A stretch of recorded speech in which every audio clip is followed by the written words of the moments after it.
Bonjour à tous, mon nom est François Letarte, bienvenue sur ma chaîne JDR-D30, une chaîne consacrée aux jeux de rôle sur table avec une vie de rôliste. Et encore une fois, une réponse au RPGO Week, le déclic. Ça me tentait de décliner ça en plusieurs réponses parce que je me suis dit, il n'y a pas juste une réponse à cette question-là. Et la question est la suivante. Un moment dans le jeu de rôle qui a été un déclic. Dire, OK, là, je suis à ma place, c'est vraiment ça que je veux dans le jeu de rôle, c'est vraiment ça que je recherche. Je ne sais pas si j'interprète la question correctement, parce que ça fait à peu près 4-20, c'est peut-être la 5e vidéo que je fais là. Ok, j'ai parlé de Advanced Dungeons and Dragons, j'ai parlé de première édition, j'ai parlé de, voyons, parlé de Marvel Super Heroes, de Star Wars This Is, de Basic Role Playing. Toutes pour des raisons différentes. Toutes des affaires qui me ressemblent. La première, la découverte du jeu de rôle, la possibilité infinie, Advanced Dungeons and Dragons. La cohérence dans les règles, j'aime ça. Marvel Super Heroes. L'extension de ce que j'ai dans ma tête, Star Wars This Is. Et l'efficacité à travers Basic Role Playing. Bon. Maintenant, on va aller pas mal plus loin, ok? C'était toutes des affaires, tu sais, 86, 89, 86, 87, 89 et milieu des années 90, je dirais 95, mettons. Mais là, on va être quasiment plus de 15 ans plus tard. Je m'essaye, en fait, je suis semi-improvisé comme vous l'aimez, là. Mais je vais y aller avec Défi Fantastique. Advanced Fighting Fantasy.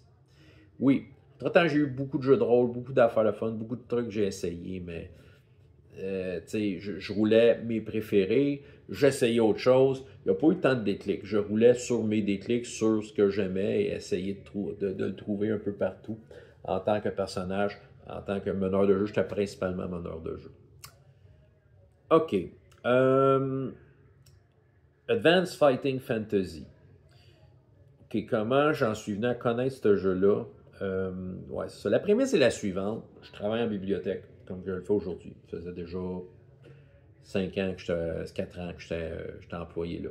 Et dans mon offre de service, parce que j'anime des trucs à la bibliothèque, ben, à un moment donné, je me suis dit, ben, regarde, on va mettre le jeu de rôle.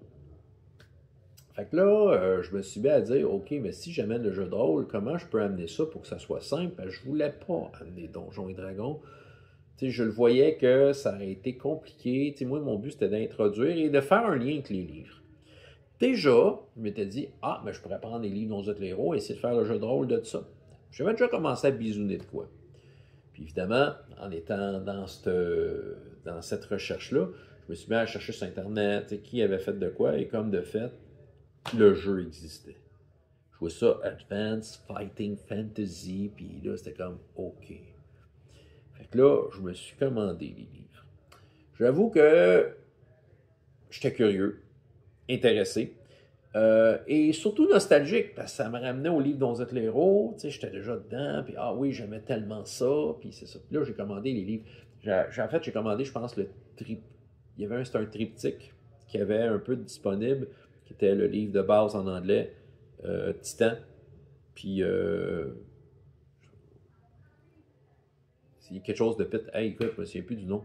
C'est pas Beyond the Pit, là, mais c'est Out of the Pit. Bon, c'est ça.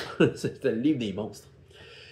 Titan et Out of the Pit, qui sont des livres qui ont été publiés dans les années 80, qui étaient juste repris tels quels, mais Advanced Fighting Fantasy, c'était comme complètement une nouvelle affaire.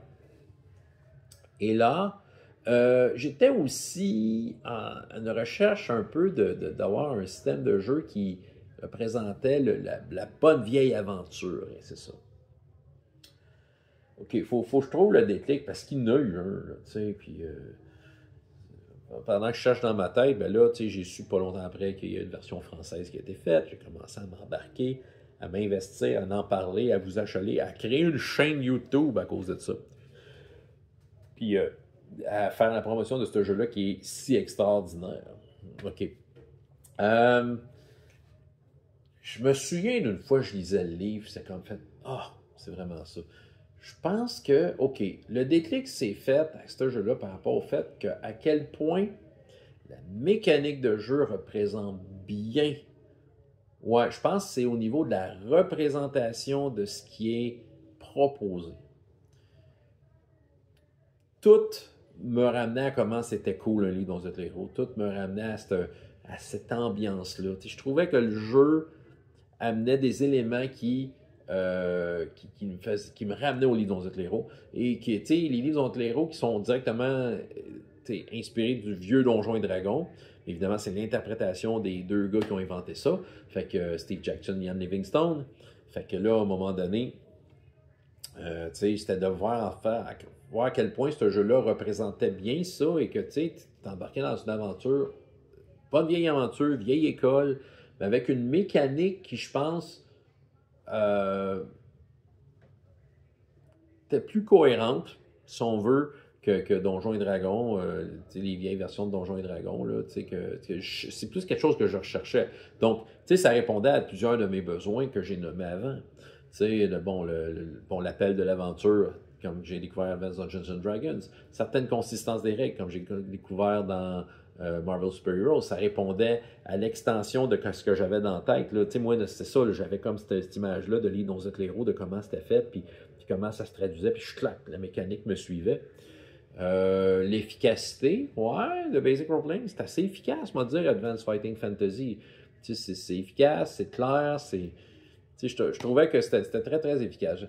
Le jeu n'est pas parfait, mais il y a quelque chose dans le jeu qui fait qui représente l'œuvre de base. Fait que c'est ça, c'est plus à ce niveau-là que vraiment j'ai eu un déclic, puis je suis vraiment tombé en amour avec ça. Puis toutes les fois, j'y jouais, toutes les fois, je me retrouvais comme dans un livre dont vous êtes les héros, là, tu sais. C'est ça. Puis, OK, pas dans le sens qu'on avait le choix de 3 affaires. Là. Non. C'était un jeu de rôle, tu fais ce que tu veux.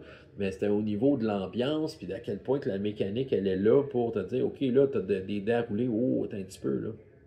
Tu sais, on dirait que tu calcules vite tes probabilités, puis, tu sais, quand je jouais à des livres dont vous êtes les héros, je paniquais, là, t'as un peu, là, faut que je teste ma chance, là. Oh, j'ai perdu 3 points de chance, ça va être pas facile, là. Est-ce que je vais l'avoir? Parce que moi, je trichais pas les livres, évidemment.